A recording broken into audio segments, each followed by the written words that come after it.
Čus lidi, vítám vás u dalšího videa a dneska tak jste v anketě na Instagramu zvolili, že budu kopat přímák Declana Rice proti Realu Madrid, ten druhý gol. Tady ho můžete vidět. Aha. A můj tip, že to dám za 25 pokusů. Za kolik si myslíš ty, Kubo, že to dám? Když jsem říkal 40, jestli to nebylo slyšet. No tak, mít na to, no. Nemáme tady zeď, ale to je úplně jedno, protože to stejně dává na druhou stranu, než byla ta zeď. Takže to moc nevadí, že tady nemáme zeď. Takže úplně první pokus, jo.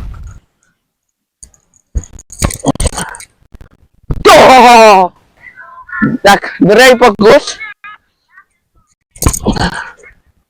No, skoro bych řekl, že to tam jako šlo, ale přece druhý kop. Viktore, Třetí kop. Třetí.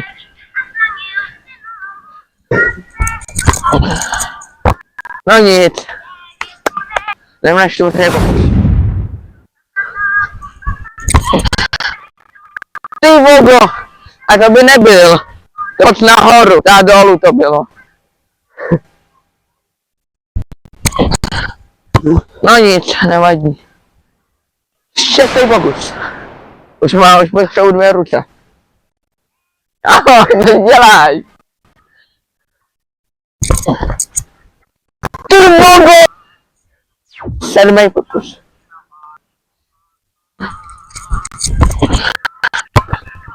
To je vesmír. 8. pokus, to je ten každý čtvrtý.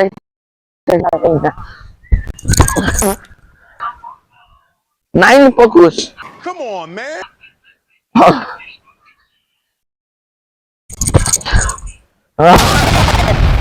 Skoro. 10. pokus.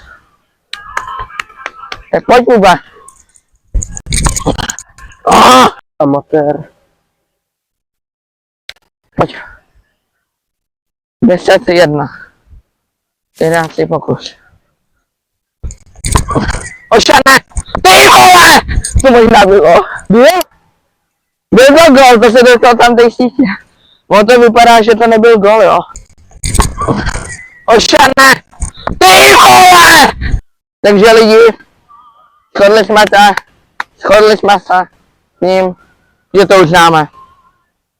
Takže to je konec. To je všechno a zdar.